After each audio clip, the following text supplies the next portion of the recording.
Hi everybody, my name is Chris Mox, and in studio today I've got Lehlonolo. Is it Lehlonolo or Lehlonolo or Lehlonolo? It actually doesn't have a G in it, but I prefer to be called Tlogi. Tlogi is the nickname, but lebitso la ka lena G mo lona. Ke la Sesotho. Lehlonolo. Okay. I know. You know we're sharing a name, right? Tlogi. I didn't even know that. But sometimes you'll find that ladies call us Tlogi. I don't know why. I'm not mad at that. You know, I like the name. Okay. So guys, this guy, Lehlonolo Kwape. Lehlonolo Kwape, I've known this guy, I think it's been more than 5, 10. It's been quite some time. Yeah, it's been quite some time. So today I'm just gonna drill him. We're gonna talk about what's happening in the industry, this modeling industry, because guys, it's real out there. It's real, and he's doing good for himself. Like, he's doing well. So my brother, welcome. Thank you very much. I appreciate the welcome. Yeah, I'm glad. So the first question, when did you start? I started late 2017. So I'm part of an agency called Boss Models. Oh.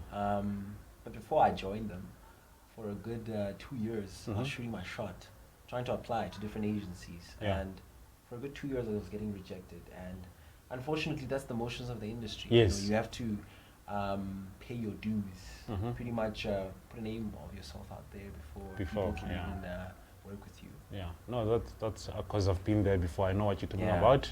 Tell me more about yourself.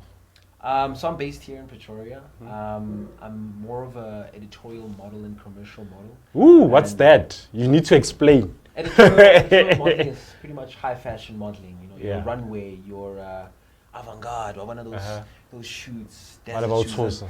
The fancy shoots, if you may. Or when I tell us go Europe.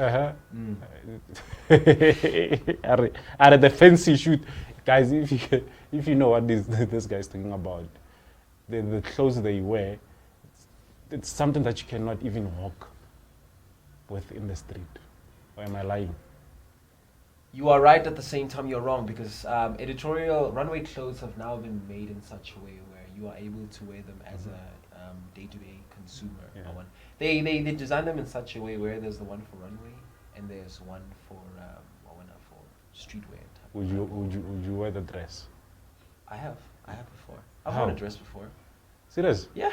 When? Show us pictures. You need to share the pictures so that we can. I'll share them with you. Please, so that we can show the people. I once did a spread for what's the name of that magazine? I can't remember the name, but it was with a designer I was frequently working with. His name is Nal Sarati. He's a local designer based in Johannesburg.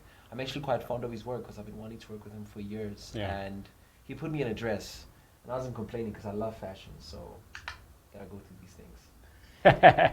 And then how many campaigns have you done so far? I think I've lost count. I've lost count. I don't know.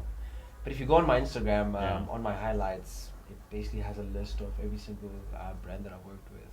Mercedes-Benz, to name a few. Mercedes-Benz, HP, Edgar's, Casa Light, Batu.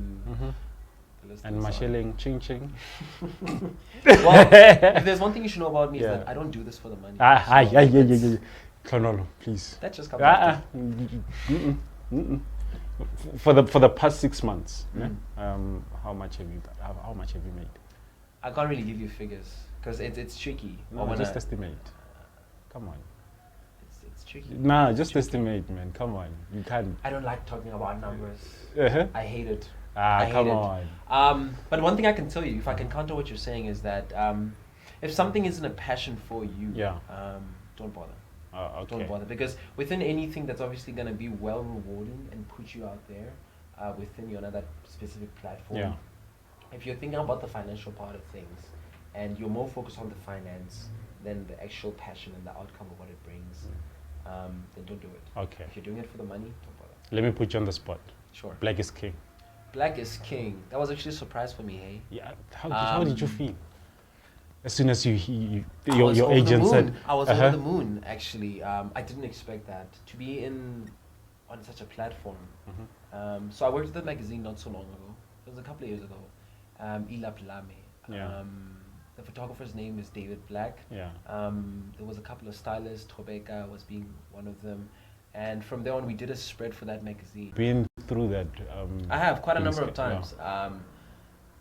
See, this is one of the reasons why we're starting the platform, because we're trying to prepare people in the industry that if you obviously enroll in our academy, because it's a very short program, what we do, we help you understand the industry, and we also help you understand what it means to be scammed and how to stop that from happening. There's a lot of, for example, scamming happens a lot in the industry where people join agencies that don't have clients, that don't really exist. They pose as though they're an agency and they say, pay 3.5 or this much money. And then you get a portfolio. Yes, you will get the portfolio, you will not. But the point is that what's the point of joining an agency that doesn't have clients? Exactly. And then just to add on that, guys, you're not supposed to pay an agency to join. Am I lying? You're not supposed to. 3.5 is a lot. The only money that you can pay is for photos. Like less than 1,000, 600. Okay. The advice that I always give people, okay, you want to be a model, right? Cool. You look for an agency because you need an agent to represent you. If you do not, once you find out about an agency or they approach you, do your research on them. You need to do your research. You need to make sure, do they have clients? Do they have a platform? Contact the people who are part of the agency. Find out what is their experience. The website. There is no point in joining an agency that does not have clients. You're wasting your time because you're just going to be there on the main board to carry dust. And talking about clients, how do you go about finding out if there's So the best way to do it is to obviously do research on their platforms. If they have an Instagram platform, when did they post? Who they're working with? How many clients do they frequently work with? If you don't see them posting frequently with, our person did this campaign, they did this, they're here, they're there, they're doing this. So then what's the point? It's just like working for a company that won't really utilize your services to its full potential. And obviously, if a platform can't utilize you, you won't get paid. And if you won't get paid, then you're not booking jobs. Then why are you here? You're just taking up space. So still in the mentorship, what do you want to say to young kids that who want to be like you? How to join this industry? Because if it's not easy, you know. These agencies, they're looking for professional pictures. How did you manage to get in? I had a very rough start, to be honest with you. I went through ups and downs, the worst, lies, and the whole will fly you to this country or do this. Do your research. Don't be naive towards the industry. Be very woke. Understand what you're getting yourself into. If it's an agency, do your research. How does a person join an agency, a professional one? You join a professional agency with Polaroid pictures. Polaroid pictures are very simple pictures that you submit to the agent. That's when they decide, okay, fine, we can use you for this and this and this. Your look fits us. And if an agency rejects you, I advise you to keep trying. It's always very important. It took me 2 years to join my current agency. And the minute I joined, I booked a job. And then from there on, they started seeing my potential. Because they don't know what you're capable of. And if an agency keeps rejecting you, show them what they're missing out on. Create content. Work on yourself. Build your brand. You don't need permission from the naysayers, from the agency, from social media to do something. If you want to do it, go ahead and do it. Because once you put yourself out there, the world is going to be very surprised with what you can offer. Through that, and then how do you spot that agency? Because you know, there are many. There's a lot of agencies. Do your research. I always tell people that it's very important to do your research. If you do your research, you'll see which agencies are active and which agencies aren't. There's a lot of agencies out there. There are agencies that have very few clients and then they focus on very few people, which is good because if you join them and they have very few clients and very few people, that means they're redirecting the people that they have towards those specific clients. But I always tell people that having an agent isn't everything. You need to work on yourself as a brand. If you want brands to work with you, what do? You prove to them that you are that person that they can work with. Create content. Show them that they can trust you with their brand. How do you do that? We see influencers on social media doing it every single day. Every day. And you see them receiving a package, sleeping in a hotel, going there, going that. Why? Because they've shown their followers and the clients that they want to work with that I'm capable of doing this, I'm capable of doing that. It's just like saying, okay, fine, today I'm going to buy an item at Sports Scene, Red Bat. I'm going to buy a few Red Bat items, I'm going to create content. Show them that they can work with me. They don't know I exist. But if I do that and I create a curated, brand-orientated content, that's quality, that's set apart from the rest of everyone else on social media, they will see that they're missing out on someone. And that's the key to it. Exactly. That's most young people are missing that because of, remember, we need to separate ourselves from me as Christopher and me as Chris Monks. I need to be a brand and me as myself. So we need to, people needs to learn that there's a brand, Chris Mox, and there's me as a person. So they need to separate the two. And then it's very important to be able to separate the two, because that's how you differentiate professionalism and also just a general part of things. How can you want your plate but you don't know what's on the menu? How can you know what's on the menu? Do your research, understand what the industry has to offer, what's currently trending. Social media is changing, we can all see it. There's reels now, there's TikTok. Adjust to the times. Don't be left behind. It's very important. Move with the times. When I started modeling, reels didn't exist. TikTok didn't exist. Snapchat was not really much of a thing, but it was there.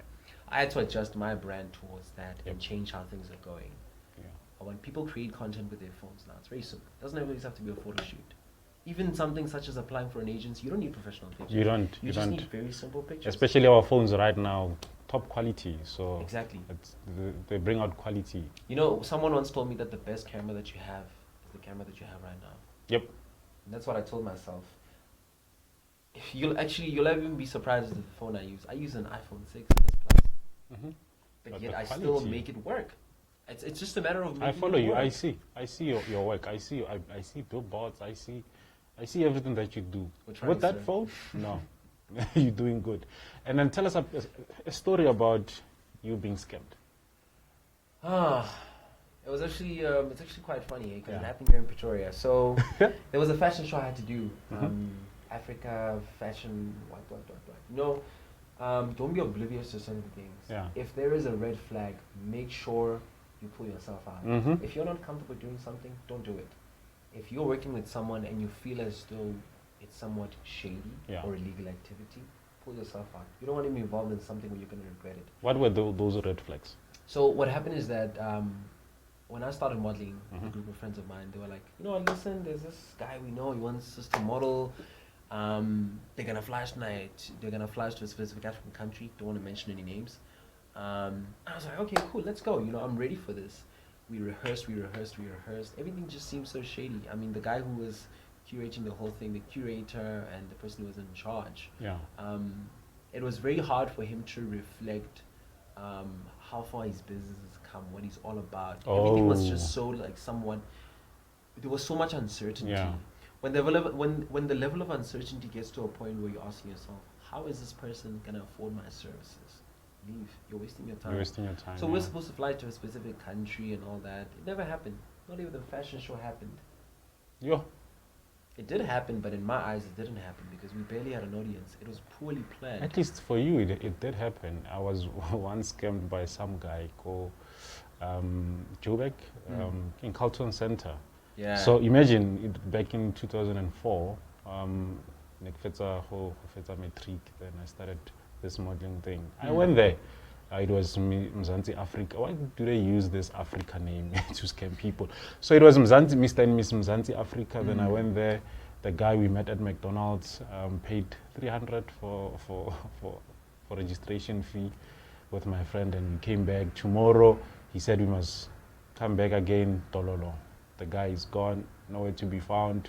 Then that's why I learned that, you know what, this is not cool. It's not cool. We need to stop people who scam young girls out there. Young boys out there. Especially for the females, be very careful as to who you work with, because you don't want to be human trafficked. Also, you don't want to be in a situation where you are doing a photo shoot and they make you feel uncomfortable. Next thing you know, you're taking off your clothes and you feel very uncomfortable.